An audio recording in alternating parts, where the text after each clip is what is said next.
Okay, this video is titled Golden Boy versus Golden Goose. Canelo versus Delahoya versus Dazn. So we all know the story that Canelo is in dispute with Dazn and Oscar De La Hoya, but I want to know exactly what's going on here. I have my own theories about a few things. I wouldn't rule out De La Hoya coming back to fight Canelo. I really wouldn't. Sort of thing De La Hoya would do. He fought Pacquiao, he passed the torch by fighting Pacquiao. So there's no reason why I couldn't see him doing the same thing with Canelo, particularly if Golden Boy are in financial problems. So the best thing to do is to find out what's really going on, or at least find what the tabloids, not the tabloids, what newspapers are saying about it. So I'm going to go to The Guardian. I like to read from The Guardian. I don't know why. I just do. Anyway, The Guardian says this. Canelo Álvarez sues Dazn and Oscar De La Hoya for breach of $365 million contract. 365 days in the year, right? So that's $1 million a day, basically. Boxers as parties have failed to deliver on guaranteed payment. Let me do this as well so you can get, got a full screen. Great. Double check. Álvarez 36 compensatory damages of no less than 280 million. Four division champion has been inactive since November 2019. And here goes the story. Mexican boxing superstar Saul Canelo Álvarez is suing longtime promoter Oscar De La Hoya and upstart streaming service Dazn, or as Bob Arum once referred to me in his interview, Dead Zone, over their alleged failure to deliver as promised on a 365 million contract that was touted as the richest in the history of the sport when he signed it less than 2 years ago. The civil suit, filed on Tuesday in the U.S. District Court for the Central District of California, a copy of which has been obtained by The Guardian, alleges both Dazn and De La Hoya's Golden Boy promotions have been breached their respective contracts with the four-weight world champion, causing damages of at least $280 million. According to the 24-page complaint, Álvarez also seeks to recover damages related to breach of fiduciary, I've never heard of that before, duty, whatever the hell that is, breach of covenant of good faith, I know what that is, and fair dealing, intentional interference with contract, negligent interference with contract, and fraud, among other transgressions. The lawsuit states Álvarez was guaranteed payments of totaling $365 million for his next 11 matches under the terms of his record contract signing in October 2018. A $50 million purse for a December fight with fringe contender Rocky Fielding. Fringe contender? Wasn't Rocky Fielding world champion? A 35, well, you know this is a casual rock, this bit. A 35 million for each of the following 10 bouts, expected to be on or around the sport's customary 10-pole date of the 5th of May and the 15th of September from 2019 through to 2023. The 35 million guarantees for each fight were due to come out of the 40 million license fee paid by Dazn to Golden Boy for each event. We've got here some documentations here from the court. Actually, can be downloaded, the whole documentation, believe it or not. Nice. Álvarez, who turned 30 in July, claims he was paid the promised amount for the fielding bout and a pair of 2019 victories over Danny Jacobs and Sergey Kovalev, but accuses Dazn and Golden Boy of failing to propose adequate plans for the 2020 fights, despite the boxers' willingness to consider offers in good faith for payments below the guaranteed amount in light of the financial squeeze wrought by the coronavirus pandemic. That's nice of Canelo. The impasse will most certainly result in Álvarez, the linear middleweight champion, who has captured world titles in every division from 154 to 135, going more than a year without a fight at the peak of his career. Wow.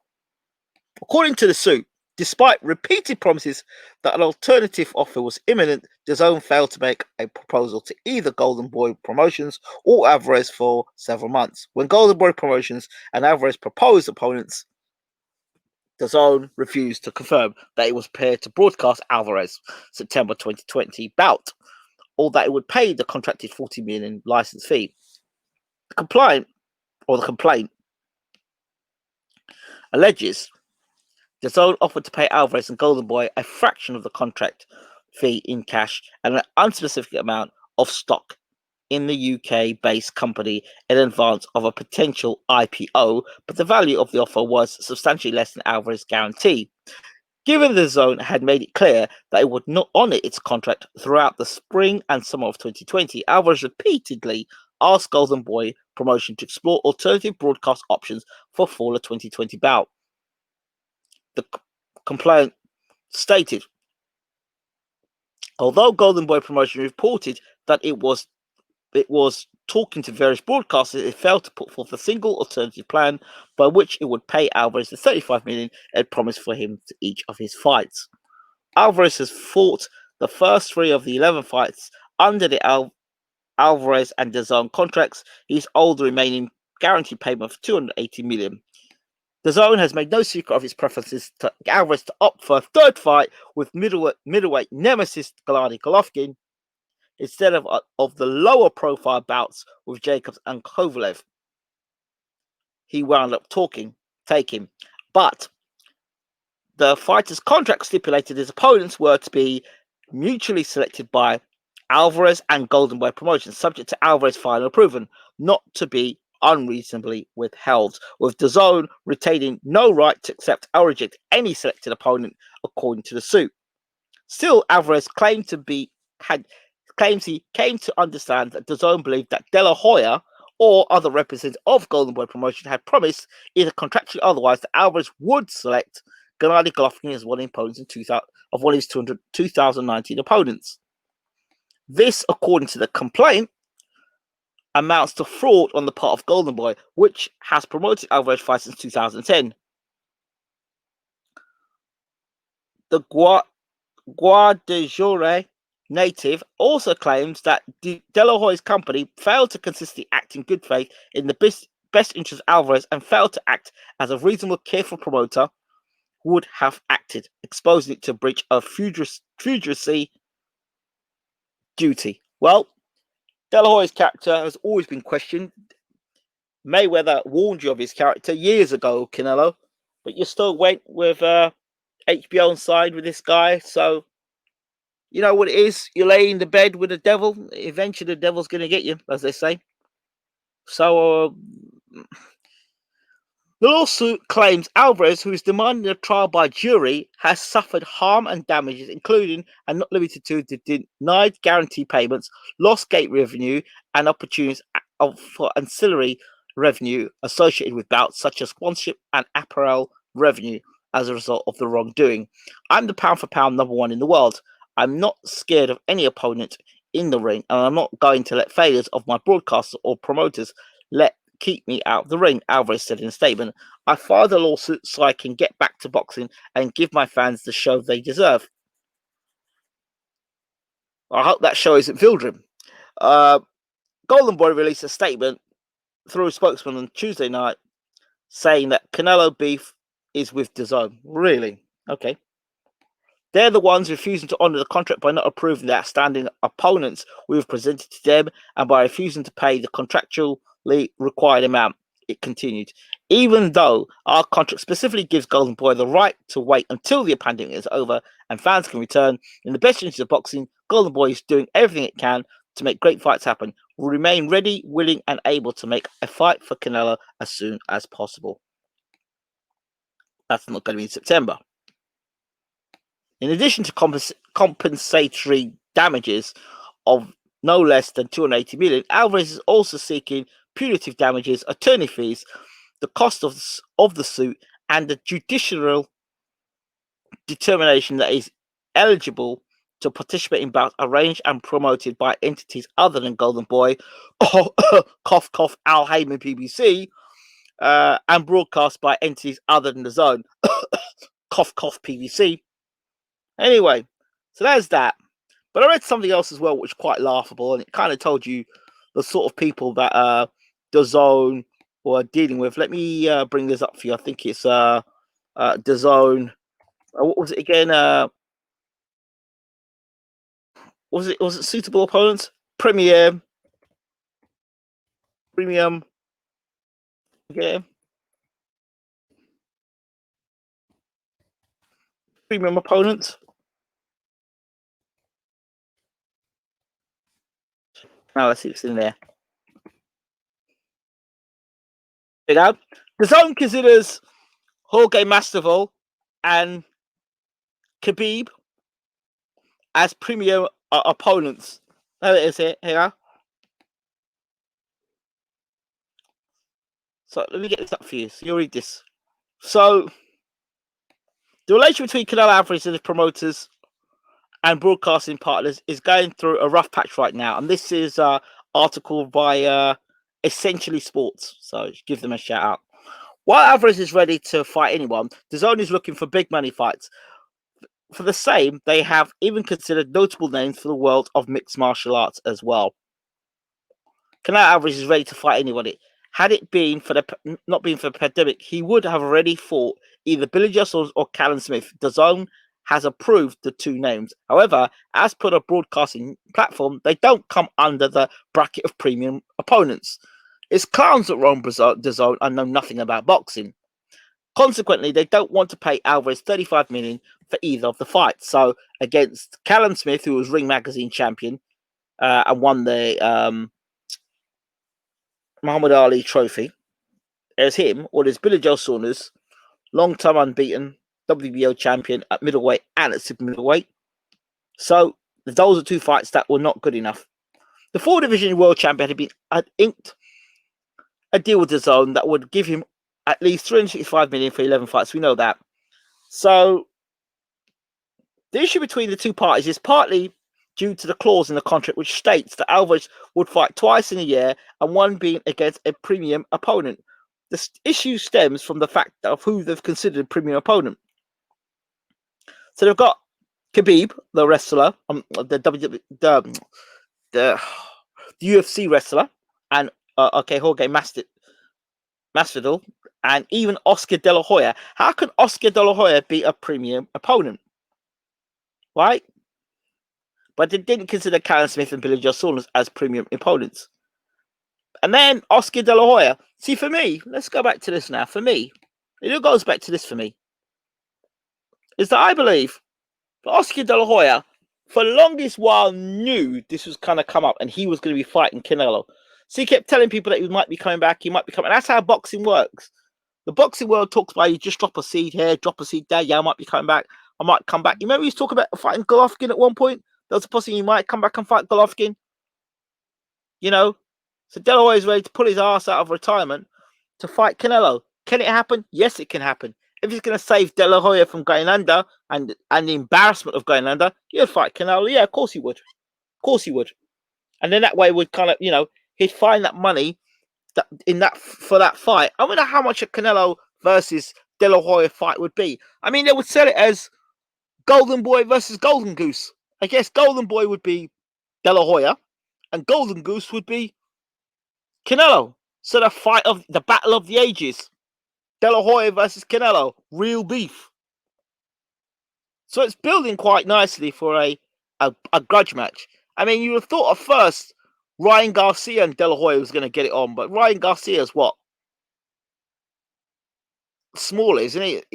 Yeah, he's smaller. So Delahoya and Canelo looks more likely.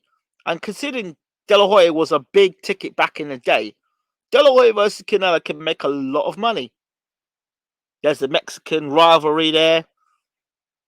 There's, old versus new, Golden Boy versus Golden Goose, Dazn and Delahoya versus Canelo. And Canelo, whether you want to accept it or not, is trying to move his career like Floyd Mayweather. He's trying to do what Floyd Mayweather did. He's trying to make them the same kind of moves. But Floyd had a team around him of people that he could trust, and they weren't snakes. You know, so slithering Delahoya, which he is, you know, untrustworthy. You know, he switched trainers as much as he, changes underpants. You sign with somebody like that, of course, in their career as a fighter. No disrespect, I like Delahoya. He was one of my favorite fighters of all time. But character, I'll always talk about character. Do you understand? And what the way Floyd did business in terms of Floyd and LOB and Al Heyman, they pulled masterstrokes with Floyd Mayweather, moved him from HBO, moved him to Showtime. Do you know what I mean? Roy taking all his videos, all his tapes, all the archives of his stuff, and going to Showtime. There ain't nobody that moves like that. Not like Floyd and Al and Leonard LB. Who could do that? Who can do that? And then Canelo's trying to pull the same moves. See? And could you imagine Canelo fighting on PBC? That'd be something. That'd be something. I think if you went to PBC, I think the fights would happen. I really do believe that. But there you go. You know. So that's my thoughts. Would Canelo fight De La Hoya? I wouldn't put it past them. To be honest, I really wouldn't put it past them. Boxing is not rocket science. When you see De La Hoya trying to make his comeback and fight, and, he's got to try to make the most money probably in one fight. And why is he going to make the most money? A Canelo fight? Yes. And why would they want Canelo fighting a Khabib and bloody Jorge Masvidal? Why would they get those fights? Because they're winnable fights against guys who can't box. And idiots would back Masvidal and would back Khabib because what they do in the cage, in the ring. And Canelo would play with them. You just can't do that. They might come out and try and throw punches. Listen, Canelo's beating some of the top middleweights in the world. He's beating the top middleweights in the world, some of the top middleweights in the world, and some guy's going to come from UFC. Is going to beat him up? Come on, man. That's easy money. Trying to make easy money to prevent him from getting beat. So, and De La Hoya in the family, innit? So De La Hoya, Masvidal, and then and Khabib. 3 fights. There's 3 fights in his contract there. They're all pay-per-view fights. The grudge match with De La Hoya, and then the crossover fights. I can guarantee Canelo's getting in no cage. So those guys are crossover. And there'll be people that'll come out and say, Masvidal's a 50-50 fight. De La Khabib fights with beers, so he'll stand a good chance against Canelo. All that sort of nonsense. And you'll buy it. You'll buy it because you'll just think it's a great thing. Absolute garbage. Absolute garbage. These are the people that run the Dazn network. I'll say a bunch of bankers and people who've got a bit of money and don't know what to do with it. Those are the people running and saying that Billy Joe Saunders and Callum Smith are not premium opponents, but a 47-year-old is a premium opponent.